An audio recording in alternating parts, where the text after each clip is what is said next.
While we're getting the technology sorted, I just really wanted to pause for a moment and pay my respects to these amazing, brave and courageous people. Auntie Lois standing up, fighting for your land and your community. Mandy talking about her experiences, Sue and Digby. Alex absolutely changing the face of what we have in this. I mean, this is a fantastic... And also your CE for being here and staring down the taint of drug use and needle and syringe programs and saying we can't accept the status quo. It's just a tremendous meeting. Thank you, Jen, and your team for inviting me and for the wonderful hospitality. I don't have to do anything brave. I'm a researcher and I get the privilege of standing on the sidelines somewhat. But hopefully, what I'm going to do today is perhaps wrap up and bring together some of the things which have already been spoken about today. A few little slides of background. Stigma has got lots of different definitions, but this is the one that we work with, that it's when people are labelled as a group, that group gets stereotypes attached to it.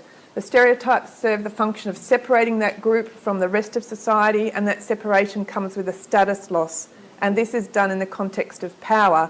The majority gets something out of labelling, stereotyping, separating, having a lower status with this other group. So what's the evidence around stigma for the individual? It is reams and reams of evidence, undoubtedly cannot question that stigma has direct impact on the physical and mental health of people who experience stigma as a result of the chronic stress that this brings to their lives. And it is then driving issues of feeling rejected and withdrawing themselves from services, from family, from community, and so on. Going along with that feeling of rejection and withdrawal means lesser attendance or avoidance at services for fear of being poorly treated or getting into trouble with authorities. And we've heard before people hiding or concealing drug use, for example, because of that fear, or reducing the accuracy of what they're talking about, using euphemisms or not speaking directly about what it is they think is going on with their health. And that in turn can feed perceptions of that stigmatised group or drug users, as we're talking about today, as untrustworthy, and again in turn exacerbate the impact of rejection, avoidance, withdrawals and so on. But not all stigmas are the same. Where it comes from is really important. The source of the stigma needs to be looked at. So the family is typically considered as a source of support. If stigma comes from a family member, that has more impact on someone than if it came from a stranger or the media or so on. And similarly, health workers, the general consensus is health workers should be informed about the risks of their job and be able to do their job in a professional manner.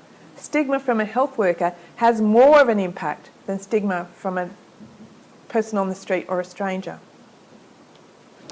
That was the impact of stigma at the individual. At the community level, there's also absolute interest here in understanding stigma as a fundamental cause of population inequalities, that there are some groups in our community that have unequal health and social profiles and unequal access to services and other resources. So this work in the US was saying that, in fact, the stigmatised groups in our society make up a very significant proportion of the population when you add them up. People who use drugs, people with mental illness, and so on and so on. So we're talking about a large proportion of the population that could be the targets of stigma. And as we've known, experiencing stigma disrupts access to the multiple resources that people could use to protect against poor health. And that in turn feeds new mechanisms for the reproducing of these health inequalities over people and over time. So we are talking about major significant impacts on the shapes of our society. And turning to drug use, why does drug use or people who use drugs, why do they attract stigma in particular? So we go back to this notion of what stigma is, attracting stereotypes. People who use drugs can be stereotyped as, and I've just chosen numerous words that I've seen in the literature here, there are many, many more we could choose, but stereotyped as weak, immoral and causing a risk to society. In our Western societies, where we want people to act in terms of the common good and as in line with a health imperative, people who use drugs can be seen as failed citizens, and we heard this term before, as taking up resources of those who are deemed to be more worthy or where resources could be better used. The literature also tells us that the attitudes of health workers drives the particular stigma attached to drug use, that the stereotypes of people who use drugs as being potentially violent, manipulative or poorly motivated, and I'm sure that does apply to individuals, but we're talking about stereotypes and general application. And this impacts health workers themselves who feel frustrated and resentful of the work they've got to do and powerless in their situations. And indeed, there is some thoughts that people believe stigma is a useful thing, that it can deter drug use. So any negative effects of stigma, not really trivial in comparison to the benefit of deterring drug use via stigmas. But let's do an evidence check on that last point. Evidence is in. Stigma causes individual and community level harm. There is no evidence to suggest that stigma is an effective deterrent for these undesirable behaviours. It's just not effective, but the perception that it could be effective remains. So let's turn attention to needle and syringe programs. What do they do? We've heard Alex talk very clearly about what they do. I just wanted to go back to the New South Wales guidelines for NSPs. They are to provide sterile equipment in a confidential way, obviously good for preventing bloodborne viruses, HIV and hepatitis C and other injuries and infections. And I think this is my little point here, that those provisions are aligned with protections, motivations to protect health.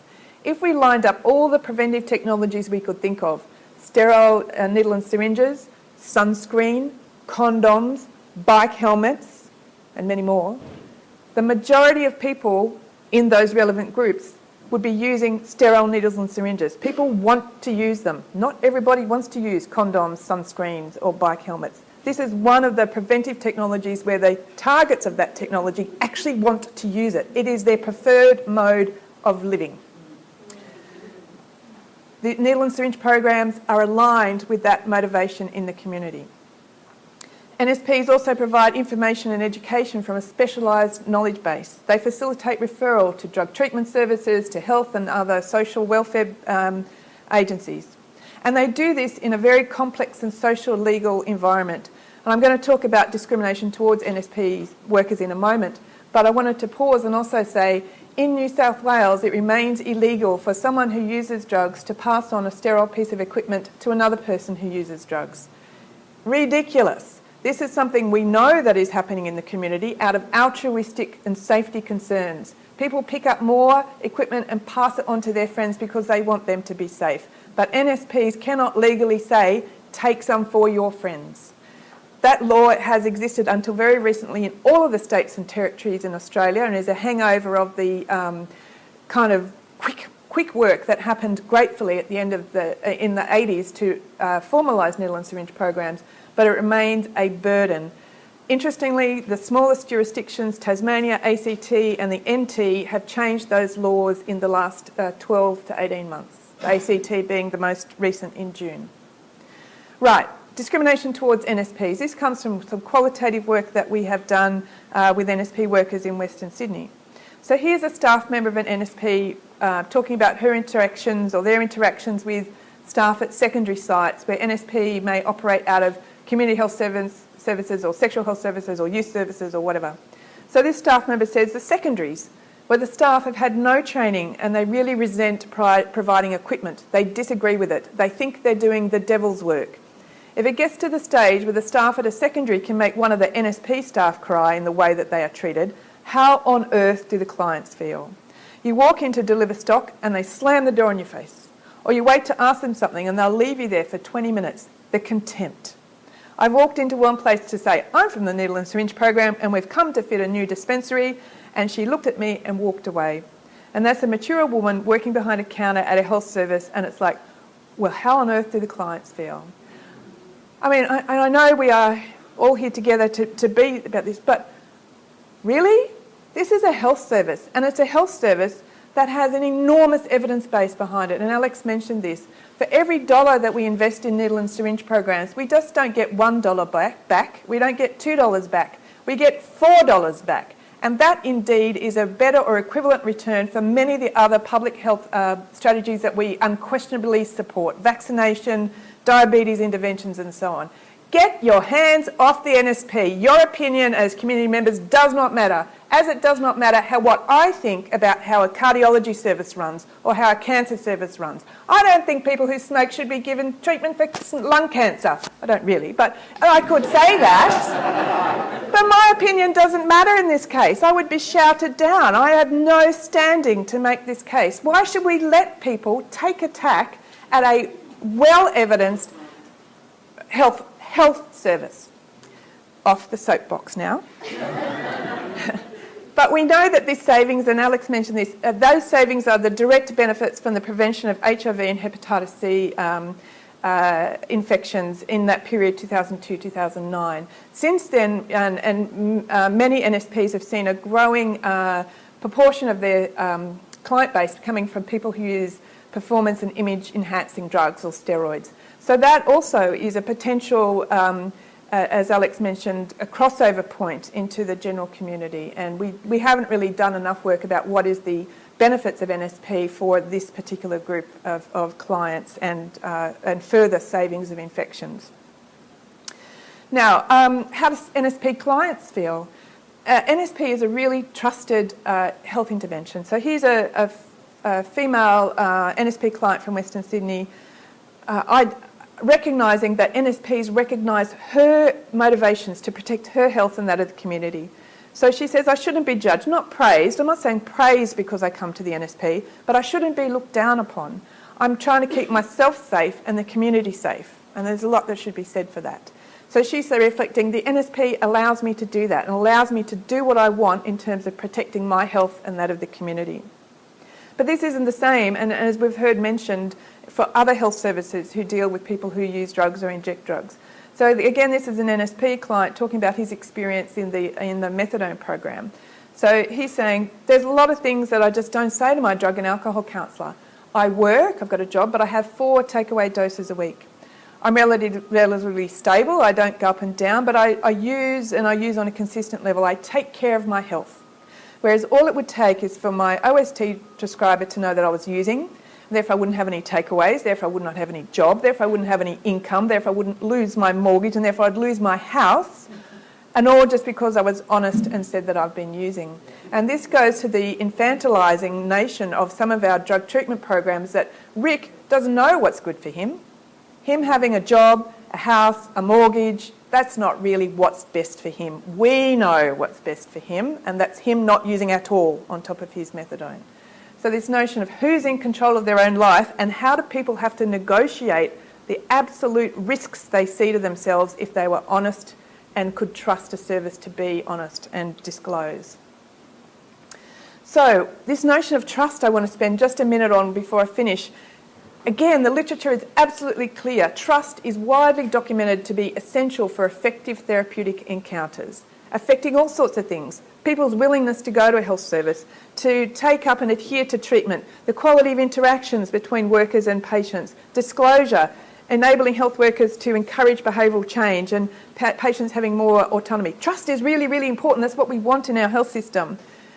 But from all the research I've done over 15 years, being able to trust a service is a remarkable, extremely uncommon event for people who inject drugs or live with hepatitis C. The knots people tie themselves in to be able to present in a certain way to get what they want, to work the system and not bring about a whole lot of chaos in their lives because of how the system reacts to them.